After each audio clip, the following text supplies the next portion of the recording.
Howdy y'all, Christi here with Little Salty Homesteader. Welcome back to my YouTube channel. I am here today for another weekly update. We are starting to tackle some of the fall garden maintenance tasks, so let's go see what's going on out in the garden.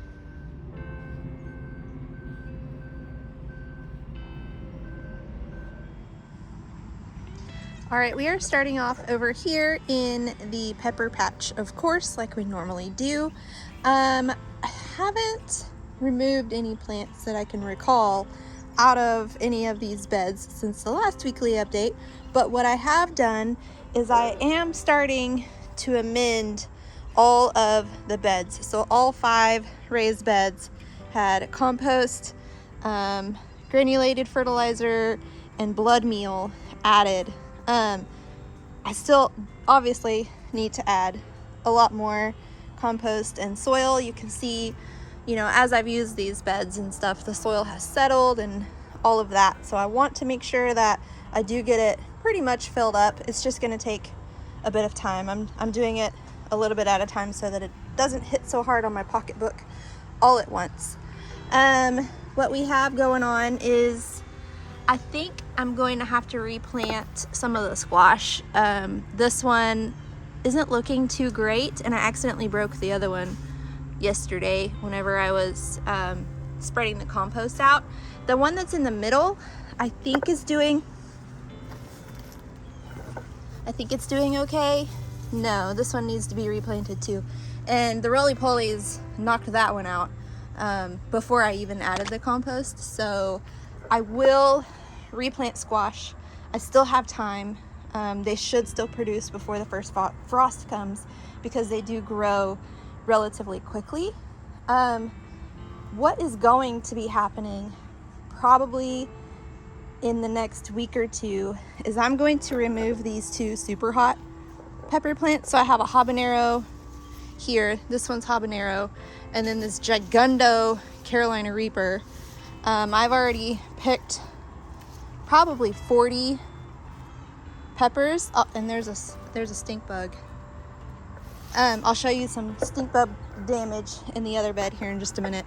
But yeah, I've already harvested like 40 Carolina Reapers, and that is far more than we will utilize over the next year.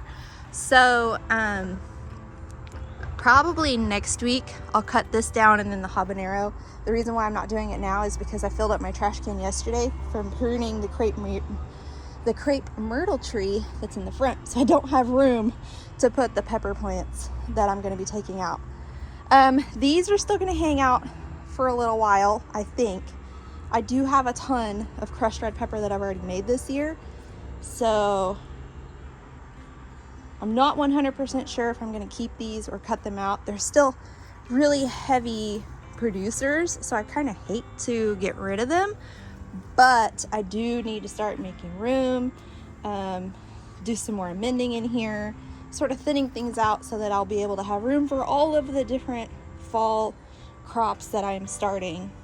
This oregano, once the first frost comes, it's going to take care of like all this overgrowth here, and I'll be left with just a little tiny bit of oregano right here, and then it'll just stay pretty small until next spring again whenever it starts growing and it gets insane like this.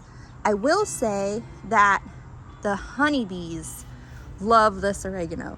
So whoever close to me that keeps honeybees, I guess you could call your honey oregano honey, because they come and hit this all day long. So it's really cool to see.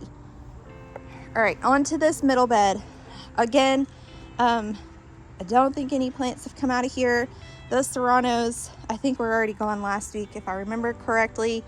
The pumpkin plant, this is the mandarin pumpkin. It's still hanging on. I didn't destroy that one whenever I spread out the compost.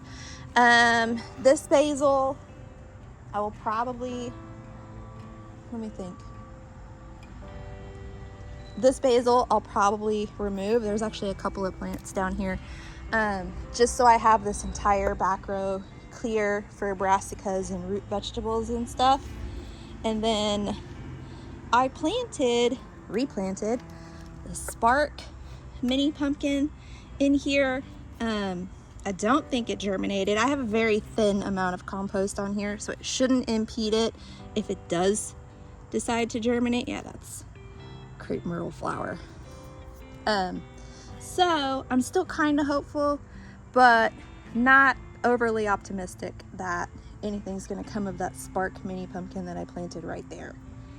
All right, we're gonna talk about these jalapenos for just a second. So there's 3 different varieties right here. They're all what I call my rainbow jalapenos because I have lemon spice jalapeno, orange spice jalapeno, and pumpkin spice jalapeno. Both the orange spice and pumpkin spice are orange, of course, but one is more of a pumpkin orange and the other one is more of an orange. I've harvested several off of these plants in the last couple of weeks, and we're talking at least a dozen. And I put some of them on our pizza last week for Pizza Friday. I do homemade pizzas on our Blackstone on Fridays, and that was the spiciest jalapeno I think I've ever eaten. I don't think that it is necessarily typical for the pumpkin spice, because I'm pretty sure it came off of the pumpkin spice plant. I don't think it's super typical for the pumpkin spice jalapenos to be overly spicy. I think because they're in full sun and it was super hot for a couple of weeks and I wasn't heavily watering, that just made the spice level of those jalapenos pretty off the charts. Like, I don't typically get hiccups whenever I eat spicy things. My husband does, but I don't usually have that type of reaction to it. But those definitely had me hiccuping. So I guess let that be like a note for you guys. If you're trying to get spicy peppers, stress them out, put them in the full sun in the heat, and don't water them as frequently as you think that you need to. The stress really causes them to become much spicier than they would be if you were just treating them the same way you treat your sweet peppers. So yeah, little side note there. So you can see we have some peppers getting ripe here. That looks like lemon spice there. It's yellow, and maybe, I'm not sure if that's going to be yellow or orange. The orange spice plant is quite a bit smaller, so most of what I've been harvesting is this pumpkin spice. This one is a brown jalapeno, and the peppers get to be pretty big before they get ripe. I have a couple inside. I'll try to grab a picture to insert here.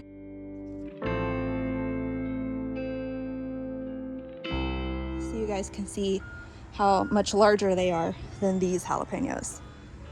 Then we have Jedi and Pantera jalapenos. I think there might be an early jalapeno plant in here, but what I wanted to show you over here is the stink bug damage, so that you could see what it does to your peppers. Oops, I knocked that one off, so that one will go on pizza tomorrow. All right, put that in my pocket. Pocket peppers. Okay, so this one has been damaged by stink bugs. So what they do is they basically suck the juices out of the fruits, which this would be the fruit because it has seeds inside it, so that whenever you can't really notice it too much whenever the pepper is green, but as it starts to ripen, you can see all these like mottled blotches where the stink bugs have basically taken all the nutrients out of it and left it really kind of funky looking. I usually just throw these away. I'm sure I don't know if they're like edible this way or not.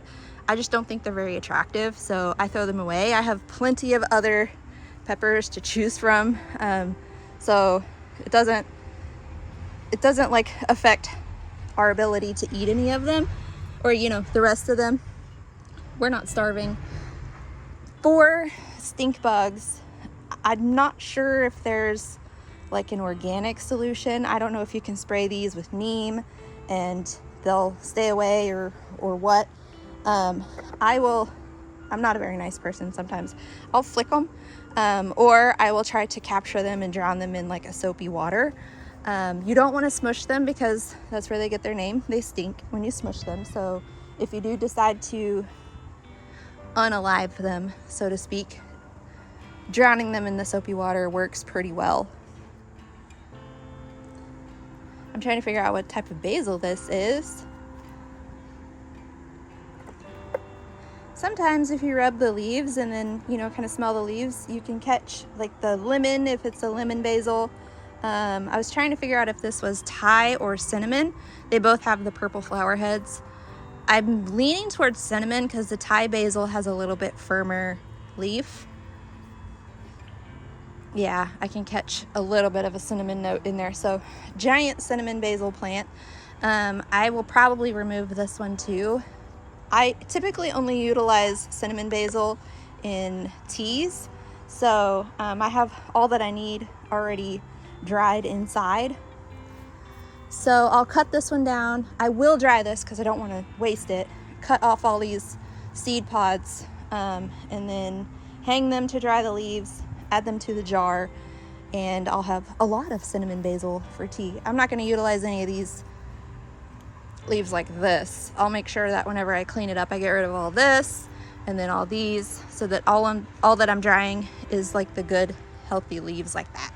Okay, this bed is relatively cleaned out.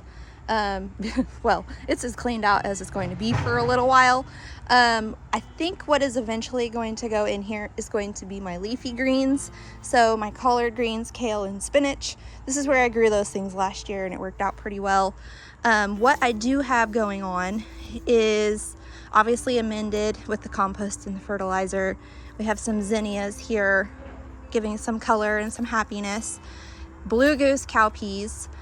These are super productive plants.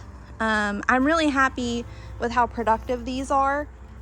We have the big drunk bumblebees buzzing around because I'm harvesting these pretty regularly, and you can see they're kind of a semi-vine, so you could probably give them a little bit of a trellis to climb up, you know, like a short one. But you can see, you know, we have flowers all the way down. We have beans, cowpeas, excuse me. We have cowpeas all the way down. So you can see right there, there's quite a few of them.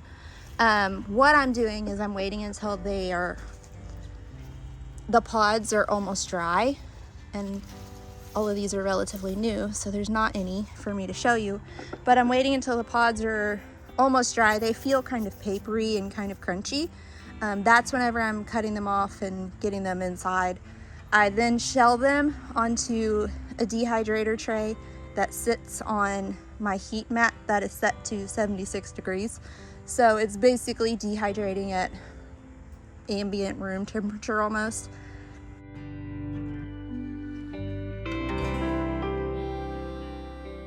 And then once they're good and dry, then I put them into a jar and store them. So yeah, these are a good little plant. This is blue goose. They're kind of gray. They don't look like your typical black-eyed pea that you get at the grocery store. These are kind of a speckled a little bit, so really fun. They'll look really interesting in the jar with the other two types of peas that I have growing. Another zinnia. All right, along the front here, I did cut out the two variegated eggplant varieties that I had. I had Shooting Stars and Listata Digondia. I think that's how you say that. I'm probably wrong. I do have Thanos left, and they get just a little bit bigger than this. It's still a little soft, so I'm waiting for it to get a little bit firmer, and then I'll harvest it. Yeah, that one's still a little bit soft too. Again, they don't get as big as like the ones you get at the store, the Black Beauty, but it makes them easier to store and it makes them easier to process. At this size, you just need more of them. So these guys are just hanging out, making some more eggplants. We got kind of burned out on eggplant pizza, so I will probably turn these into baba ganoush or eggplant parmesan. There's also an eggplant curry that I've made that's pretty good. So we'll see. I have some options, so definitely will get used. Oh yes, this bed also had cucumbers planted in it. I replanted them. Still no luck with germinating. That was about a week ago, so I don't know if they're going to germinate. They were planted in here at this end and at that end, so maybe no pickles again for Logan. We'll see what happens. All right, over here, no plants have been removed. We have obviously the compost and fertilizers added. Most of that I did in the rain yesterday whenever it randomly started raining. These 4 beds all got amended in the rain, so that was kind of fun. It wasn't raining too terribly hard, but yeah, it was kind of a surprise, and I didn't want to stop in the middle. So what we do have going on in here, besides me gardening in the rain, we have a lot of basil.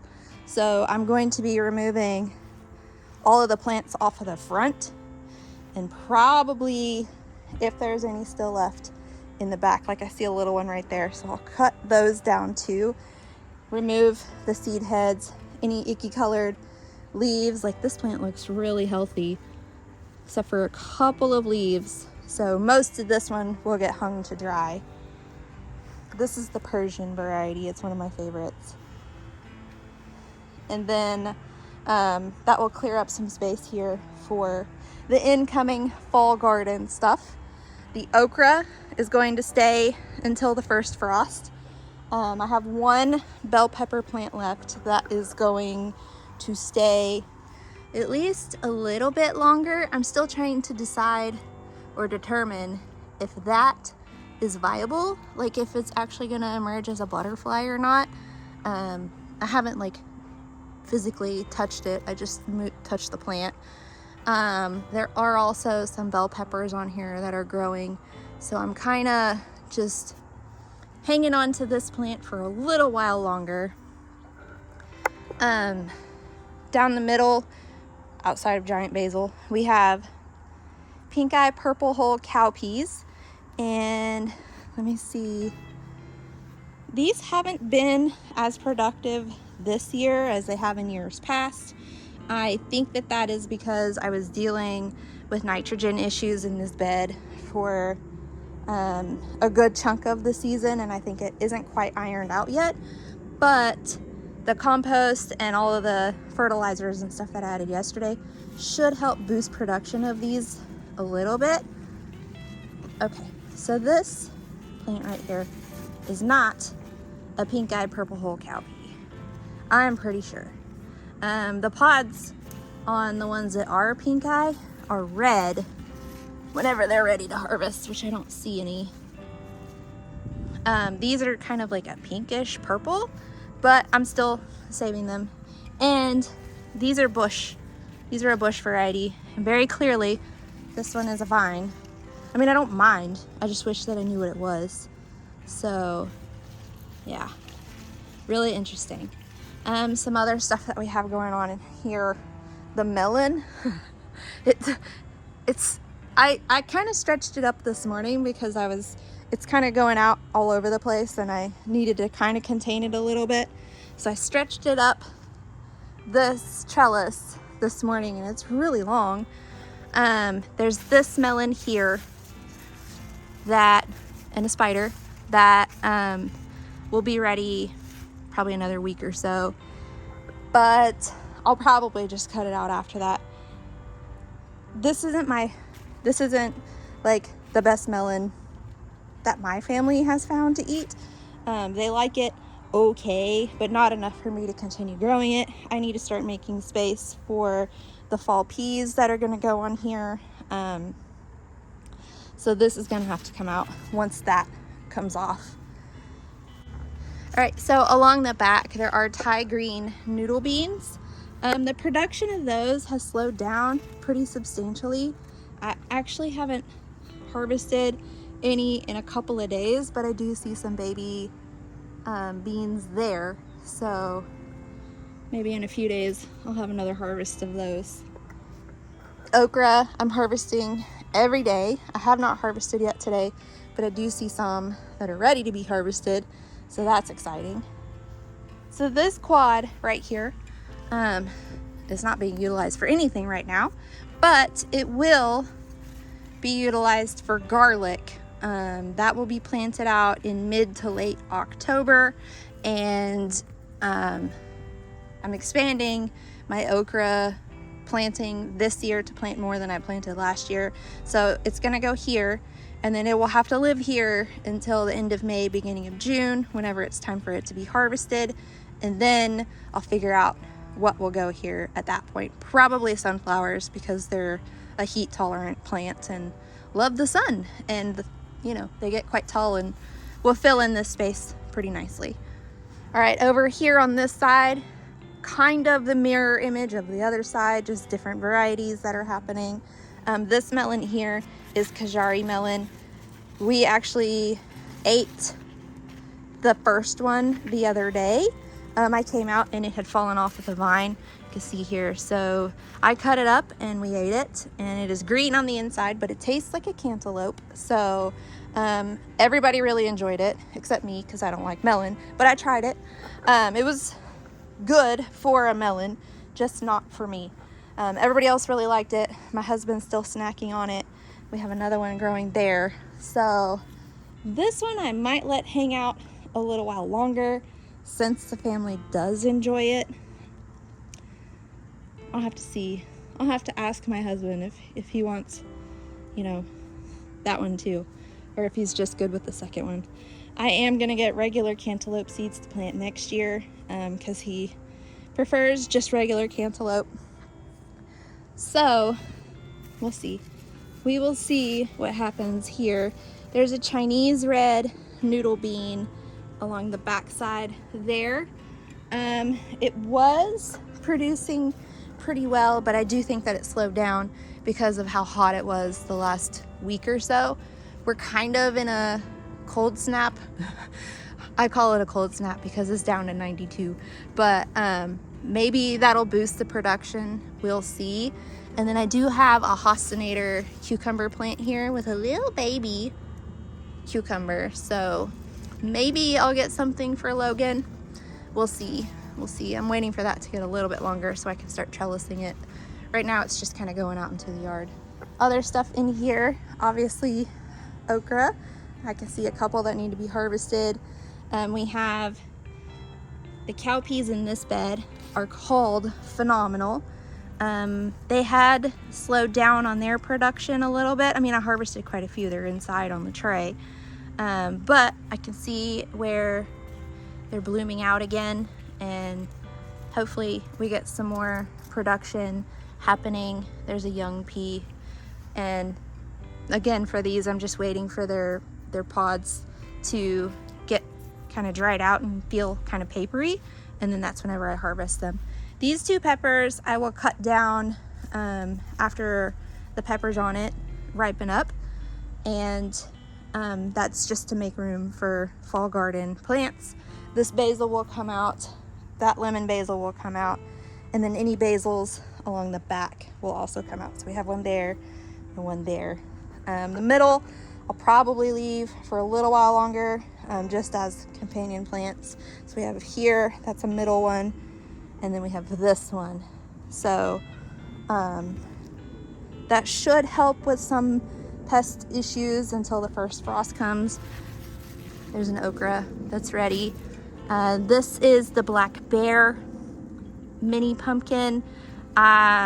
It's looking not super happy right now, but since I got some fertilizer and stuff in here, maybe that'll boost the growth of these.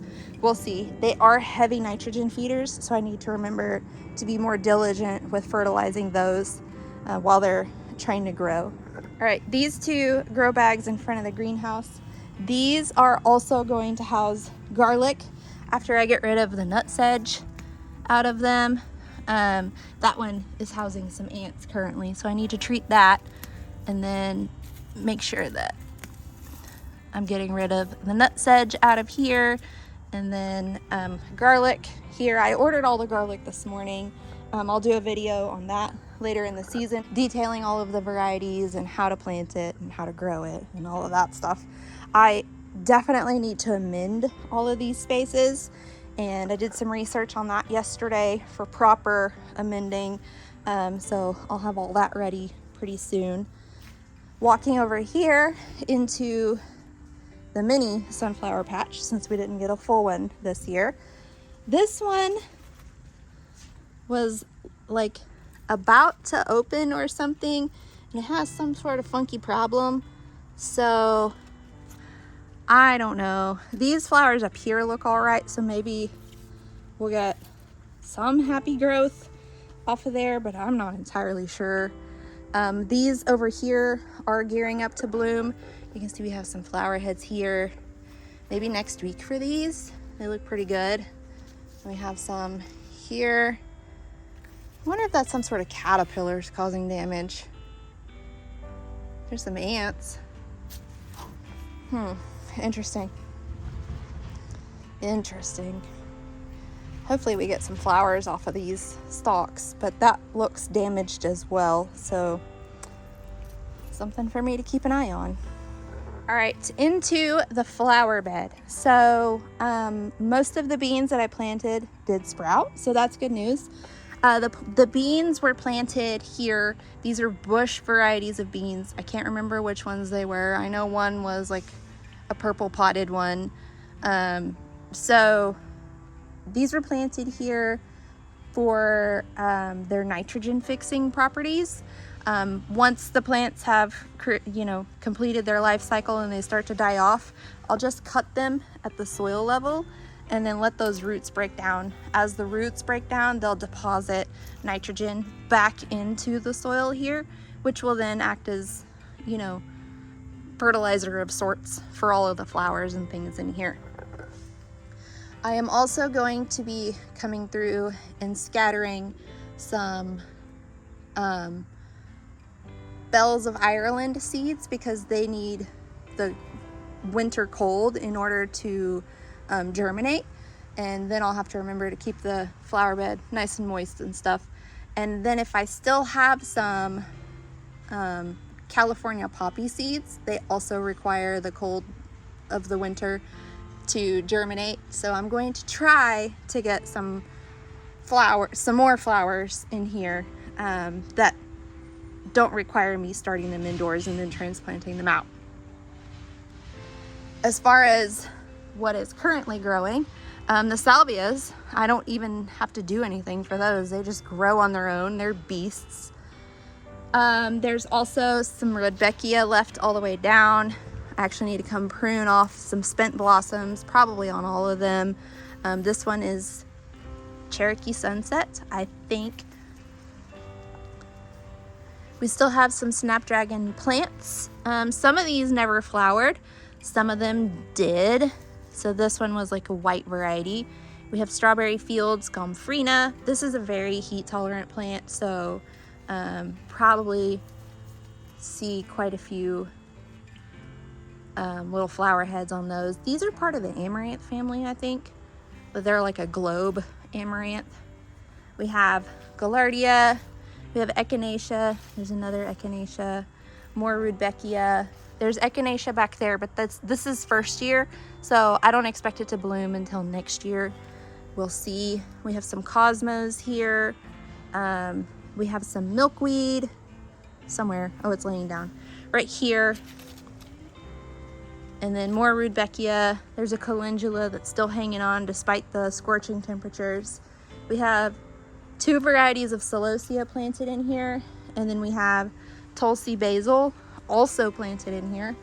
The basil is just for some like leafy stuff, and then I will save it because Tulsi basil has a lot of medicinal properties, so I'll mix that with the lemon and the cinnamon basil for a tea blend. It's actually quite nice. And so you can see the little bean sprouts kind of scattered throughout. There was no rhyme or reason to where I put them, just where I had bare soil.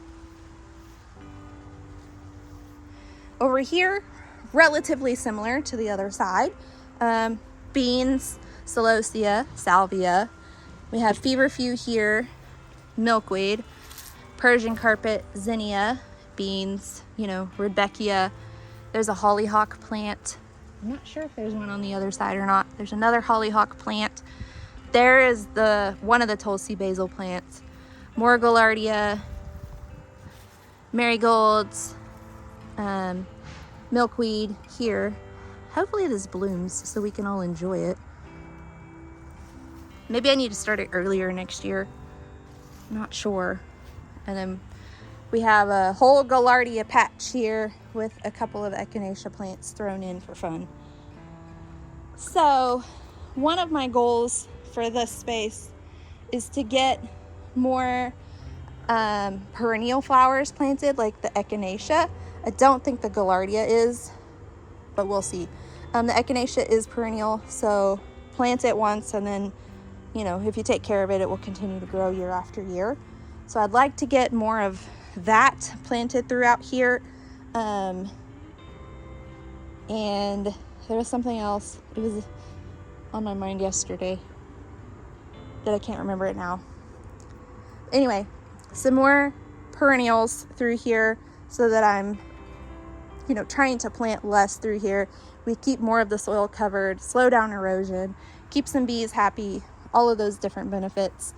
I will do a better job with the zinnias next year. And then I'm also going to plant more cosmos and some more red and purple stuff for the hummingbirds, because now that I know that they do come through here, I want to make sure that I have food sources for them within the garden. So over here in the ginger patch area, there's not really anything new to report. The ginger is still doing really well. We have all these little baby shoots coming up, so it's continuing to put off new sprouts, and I'm assuming that means that the rhizomes, are continuing to spread under the soil. I haven't poked around down there to see. This probably won't be ready until, I don't think it germinated until May.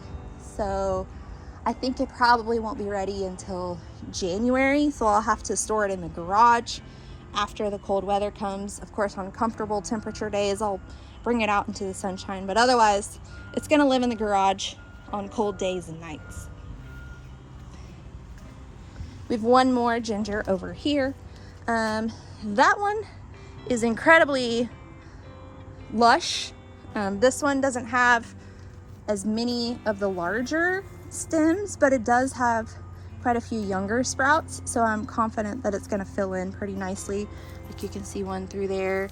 That one is moderately young. So either way, I'm still going to get some ginger out of this. It will have the same situation as the other one where it lives in the garage. Most of the time it'll be a joint custody situation between the garage and outdoors, pending weather. Fat bee there. These guys hang out here all day.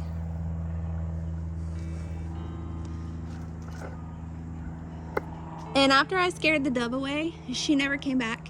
So I'm sorry, dove. Pepper green stalk. Now it's just a green stalk. I have quite a few plants that aren't peppers in here now. Along the top, we have different varieties of basil. And then we have this Tabasco pepper that is kicking some major pepper butt.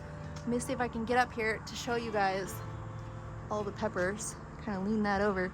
It's crazy. So we have red Reuben basil, which will get more purple leaves whenever it's not quite so hot. And we have Tulsi basil, and they just kind of alternate along the top here. And we have 3 varieties of celosia. This is for color, and because these are incredibly heat tolerant, so they won't necessarily mind my neglectful gardening as I get into an incredibly busy season of life. There are several different varieties of peppers. I just harvested yesterday, I think. So I'm not sure that there's too many that need to be harvested. Well, maybe there are. There's a couple there. I think that might be a Serrano. And then these little tiny Thai chilies that my husband loves. Those are We have a couple ready there. This Tabasco is finally trying to grow, so that's funny. But this was recently pretty heavily fertilized, so I can see the blooms that are starting to happen. So maybe we'll get like a bumper production of peppers on here. But it's not looking too terrible. On the bottom, I planted Swiss chard, and that looks like a marigold. So I'm gonna pull that. It did not germinate, so I'm gonna try again and try to be more diligent at keeping this part of the soil moist, because I think I let it get too dry. So what's gonna go here and here is pink flamingo, and then what's gonna go here is rhubarb Swiss chard. It just has red stalks compared to like green or other colors of stalks on the Swiss chard. Strawberries, not a whole ton has changed for the strawberries. I am continuing to deposit runners where I can get them to stretch over. So not there because there's some green growth, but maybe if I can get this one to be long enough to, you know, stretch somewhere else, since that one may not take root. We'll see. There is also a brown praying mantis that lives in here, and sometimes, there he is. If you can see, right there, I'll zoom in, right there, hello.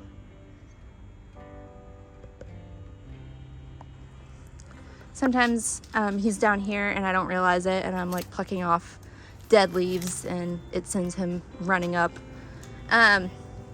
But yeah, not a whole lot has changed other than me still trying to deposit the runners into other pockets.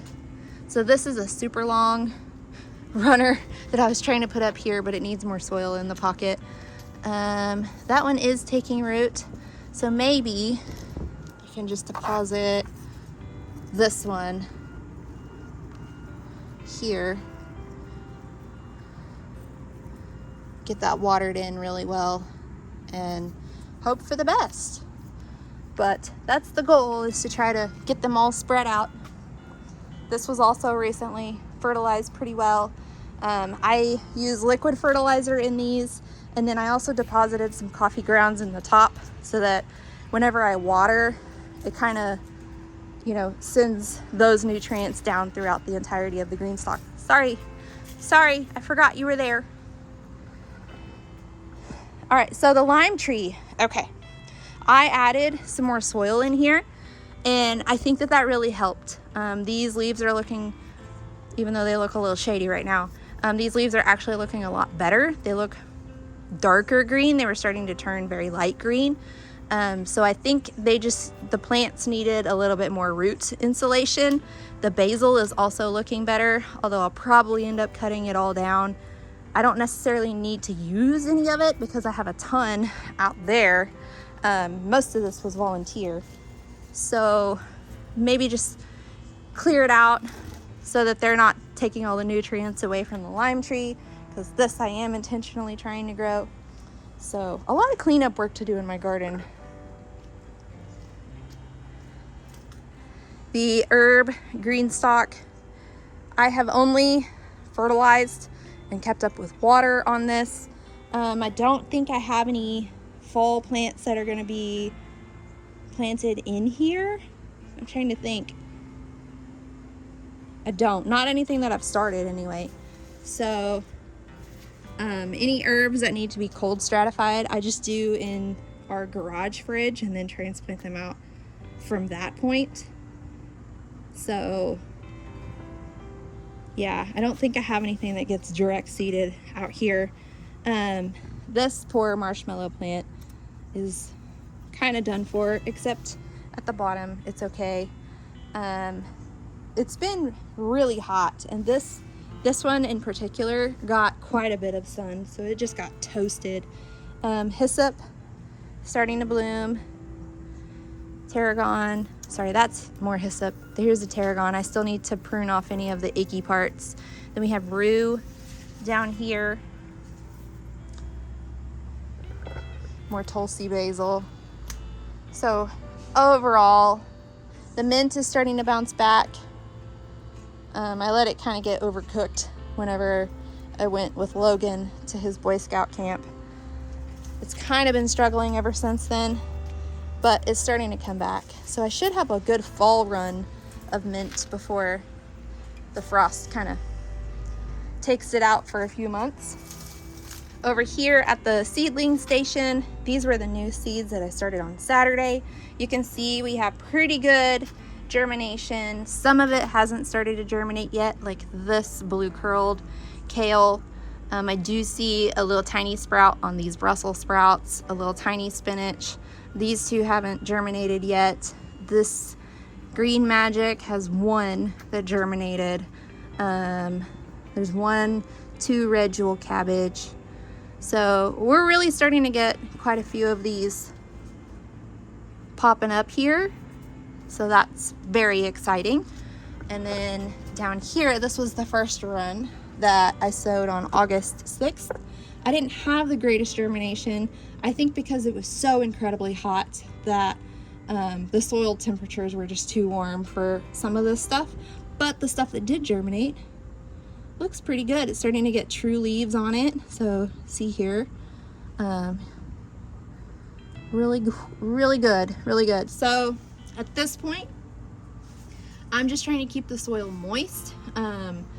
This water will evaporate off by the end of the day. So tomorrow morning, I'll just add some more water and just make sure that I'm adding water every day while this is still growing.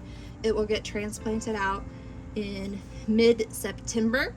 This run will probably go into the raised bed that is along the house, the one that's like right up against the house. And then this run that isn't the leafy greens will go in the middle bed and where the jalapenos are.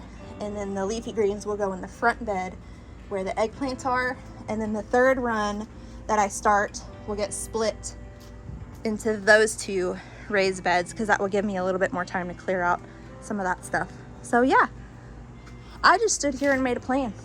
I like it. All right, but that is a look at the garden mid-late August.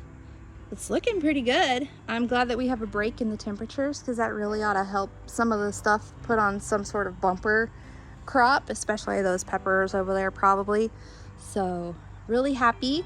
There's going to be one more garden tour for the month of August, I think, and then we start the September, which will then be gearing up for the fall planting for sure. So that's really exciting. All right, but that's all I have for this week's weekly update.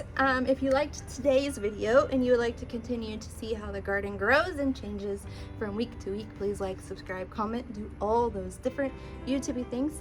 Otherwise, until next time, go find a way to get those garden manicures. Bye.